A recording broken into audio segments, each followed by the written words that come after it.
The difference between a car that quietly dies at 150,000 miles and one that rolls past 500,000 isn't the badge on the hood. It isn't where it was built, what fuel grade you use, or whether you bought it new. It's 10 specific habits. And most Driver S have never heard a single one of them. Not from the dealership, not from the quick lube place, and certainly not from the warranty booklet sitting in your glove box. After analyzing service records from high mileage fleets, independent shop repair logs, and documented cases of vehicles crossing the 500,000-mile threshold, a pattern emerged. These engines didn't survive by accident. They survived because their owners, sometimes knowingly, sometimes by pure habit, did a handful of things differently. And the gap between those habits and what the average driver does is smaller than you'd think. In some cases, it's a $4 fix. In others, it's a 90-second procedure. But every single one of them compounds over time. And together, they form the maintenance fingerprint of an engine built to last. Starting at number 10. Most people feel good about themselves when they spring for full synthetic. And full synthetic is genuinely better. That part is true. But here's what the oil brands won't put on the bottle. It doesn't matter how premium the oil is if the engine receiving it is already operating with a partially restricted air intake. A clogged or degraded air filter forces the combustion cycle to run richer than designed. More fuel, less oxygen, incomplete burns. The byproducts of those incomplete burns, carbon deposits, unburned hydrocarbons, don't stay in the combustion chamber. They migrate. A teacher in Louisville replaced her 2009 Honda Accord's PCV valve at 112,000 miles, the first time it had ever been done. Her mechanic showed her what came out. The valve was completely gummed with sludge, barely moving. Within 2 oil change cycles, her oil consumption dropped from roughly a quart every 3,000 miles to nothing measurable. The part cost $6. The labor was 11 minutes. Replace the PCV valve every 40,000 to 60,000 miles. On most 4-cylinder engines, it's a push-pull connection to a rubber hose. No tools required. Mark it in your maintenance log the same way you mark oil changes. But even with clean air and proper crankcase ventilation, there's a third system that most drivers actively manage wrong. And it's written into the manual in a way that protects the manufacturer, not the engine. Your owner's manual probably says to flush the coolant every 100,000 miles. On some vehicles, the interval printed is even longer. Those intervals weren't set by the engineers who designed the engine. They were set by product planners balancing warranty costs and reviewed by legal teams focused on liability. The chemistry of coolant degradation doesn't care about those interests. Here's what actually happens. Engine coolant contains a package of additives, corrosion inhibitors, scale preventers, pH buffers, that protect aluminum components, the water pump, radiator, and heater core. Those additives deplete over time through oxidation and heat cycling. Once depleted, the coolant becomes mildly acidic. Mildly acidic coolant begins to attack aluminum, slowly at first, then progressively faster. The early signs are often invisible: microscopic pitting inside aluminum passages, slight degradation of the water pump impeller. By the time it shows up as an overheating event or a coolant leak, the internal damage is already done. An HVAC technician in Atlanta started testing his coolant with inexpensive pH strips, available at any auto parts store for about $8 for a pack of 50. He found his 2014 Toyota Tacoma's coolant testing acidic at 68,000 miles, well under the 100,000 mile interval in the manual. A $25 coolant flush kit and 45 minutes of his Saturday prevented what his mechanic estimated would eventually have been a $200 water pump and radiator repair. Test your coolant pH annually. Replace it when it goes acidic.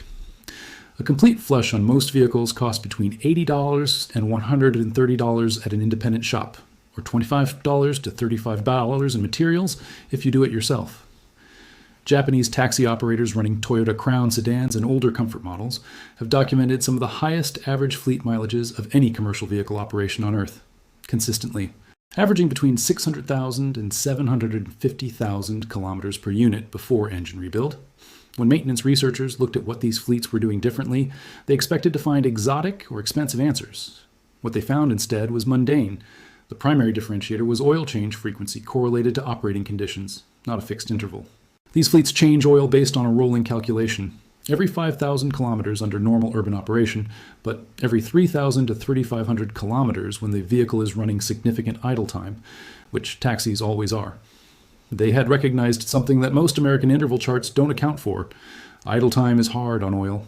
Idling doesn't generate enough combustion heat to fully burn off moisture and fuel contamination that accumulates in the crankcase. A vehicle that idles heavily, delivery drivers, rideshare operators, parents sitting in school pickup lines, is running under severe duty conditions by every standard the industry defines. Check your operating pattern honestly. If your car spends significant time idling, In stop-and-go traffic, on short trips under 10 minutes where the engine never fully warms up, or hauling loads regularly, you are running under severe duty conditions. The severe duty interval in your owner's manual is typically 20 to 30% shorter than the normal interval. Use it. The oil doesn't know which column of the chart you're reading. The engine does. That addresses how often you change the oil. But what happens in the specific moment of starting a cold engine is where a massive amount of long-term damage occurs, and most people have no idea it's happening. When an engine sits overnight, the oil film that coats the internal bearing surfaces drains down into the oil pan. The upper engine, camshaft lobes, rocker arms, cylinder walls, sits essentially dry. In the first 8 to 15 seconds after a cold start, those surfaces are running with metal-to-metal contact before oil pressure builds and reaches the upper engine. Every single day, you start a cold engine and immediately rev it or drive aggressively in the first minute, you are causing measurable wear. The physics of hydrodynamic lubrication are clear. Bearings require a minimum oil film thickness to operate without metal-to-metal contact. Below that threshold, which is exactly where you are for those first several seconds, microscopic material transfers from one surface to another. Over thousands of cold starts across many years, this is not a minor contribution to wear. It is the primary source of internal engine wear. On most well-maintained vehicles, the protocol is straightforward.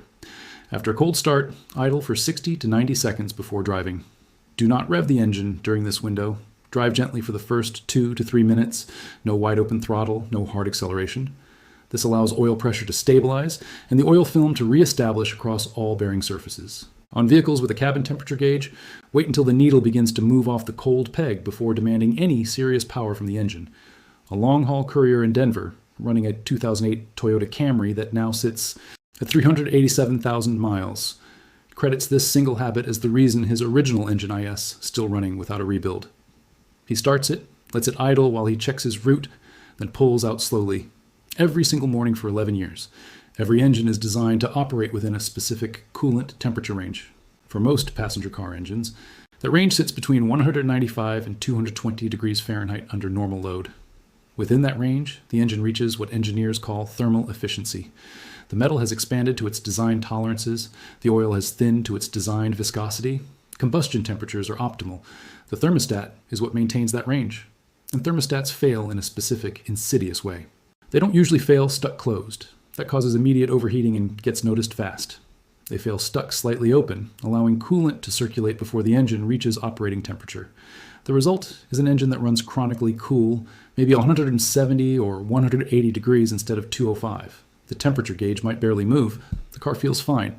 But an engine running 25 degrees while below its designed operating range is experiencing incomplete fuel vaporization, elevated internal condensation, faster oil contamination, and reduced combustion efficiency every single drive.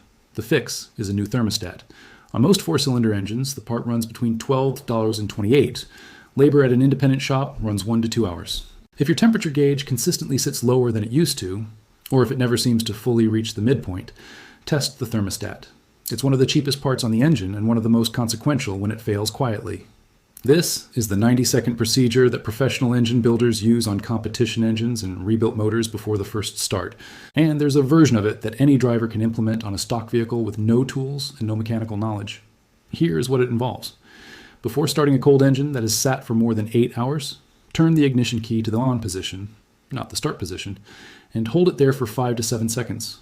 On fuel-injected vehicles, this activates the fuel pump and pressurizes the fuel system, but it also allows the oil pump to begin building pressure without the full load of the engine firing. On some vehicles, you can hear the fuel pump prime, then turn the key to start. This sounds minor. The physics behind it are not. You're giving the oil pump a brief head start, a few additional seconds to push oil toward the upper engine before combustion loads appear on the bearings. On engines with variable valve timing systems, which rely on oil pressure to actuate the timing actuators, this pre-prime is particularly beneficial. Do this every cold start, every single one. It takes no additional time. You are doing it during the 5 seconds it takes your hand to turn the key anyway. And across 100,000 cold starts over a vehicle's life, those pre-prime seconds compound into something measurable. Now, before the top 3, a critical warning about something that actively shortens engine life and gets marketed as a benefit. Do not use fuel injector cleaner additives in your tank more than once every 15,000 to 20,000 miles. The active cleaning agents in most pour-in cleaners are chemically aggressive enough to remove. Deposits, which means they are aggressive enough to degrade the rubber components in your fuel system if used too frequently. O-rings, fuel injector seat seals, and rubber fuel line connections can soften and swell with repeated exposure to high concentrations of detergent additives. Use them once for a specific purpose, cleaning carbon buildup on a high mileage engine. Then, return to a quality top-tier rated fuel for ongoing maintenance. Around the 160,000 to 200,000 mile mark, a large number of otherwise mechanically sound engines develop intermittent misfires. The typical response is to replace spark plugs and ignition coils, and often that helps temporarily because worn plugs and coils do contribute. But in many cases, the underlying cause isn't the ignition system at all. It's injector spray pattern degradation. Fuel injectors are precision components. They spray fuel in a specific atomized pattern designed to mix optimally with intake air for the most complete combustion possible. Over time, carbon deposits from normal combustion accumulate on the injector tips. The spray pattern becomes irregular. Instead of a fine mist, you get streams. Instead of uniform atomization, you get fuel-rich zones and fuel-lean zones inside the cylinder. The combustion event becomes inconsistent. The engine management system sees the oxygen sensor fluctuations and logs a misfire code. A professional injector cleaning, not the $8 pour in the tank product, but an actual ultrasonic bench cleaning where the injectors are removed, tested on a flow bench, cleaned in an ultrasonic bath, and flow tested again, restores the original spray pattern. The procedure costs between $90 and $160 for a full set of 4 injectors at a specialist shop. For a 6-cylinder, plan for $130 to $200. An engineer from Sacramento had this done on his 2006 Nissan Frontier at 198,000 miles after months of rough idle and a P0300 random misfire code. The idle smoothed out within 50 miles of reinstallation. He's at 261,000 miles now on the original injectors. During the development and durability testing phase for major engine programs, automakers run accelerated wear tests, thousands of hours on engine dynamometers at conditions far beyond normal consumer use. The results of those tests inform design decisions, but they also reveal the operating parameters under which engines survive the longest. The data that doesn't get summarized in the owner's manual, but that has circulated among engineers and independent researchers, consistently points to one finding. Engines that reach extreme mileage, without major internal failure, almost universally spent the majority of their operational life running at moderate load levels. Not high RPM, not low RPM, moderate RPM in the mid-range power band, at highway cruise speeds, with consistent thermal cycling that allows the engine to fully reach operating temperature on every drive. Short trips, the kind where the engine warms up, runs for 6 minutes, then shuts off, are extraordinarily hard on engines over time. The engine reaches operating temperature, begins forming condensation inside the crankcase as a byproduct of combustion, and shuts down before that moisture can be driven off by sustained heat. That moisture mixes with the oil and forms the acidic sludge compounds that clog oil passages and accelerate internal wear. On engines that spend 80% of their life on short trips, this mechanism alone can cut service life nearly in half. If you have a vehicle used primarily for short local trips, consider combining errands into fewer, longer drives. Take the highway occasionally, even if it isn't the fastest route. Give the engine a chance to fully reach temperature and hold it there for 20 minutes. That's not a metaphor. It's thermal chemistry, and it costs nothing to implement. And now, the number one habit. The one that appears in the maintenance history of nearly every documented 500,000-mile engine. The one that costs almost nothing and takes less than 3 minutes a month. Every month, on a morning when this vehicle has sat cold for at least 8 hours before starting the engine, pull the oil dipstick, wipe it, reinsert, pull it again. Look at 3 things. First, the level. Is it between the marks? Not just not low. Is it in the middle of the acceptable range? Running an engine, even a half quart low, increases bearing load measurably because the oil pump is drawing from a shallower sump and is more prone to momentary air entrainment under hard cornering or hard braking. Second, the color and opacity. Fresh oil is amber and translucent. Normal used oil is darker, but still somewhat translucent. Milky, gray, or foamy oil. That's coolant contamination, which means a head gasket issue or an internal crack. Catching that early, before the engine has run hundreds of miles mixing oil and coolant, is the difference between a $1,400 head gasket repair and a $6,000 engine replacement. Third, the texture. Rub the oil between your fingers.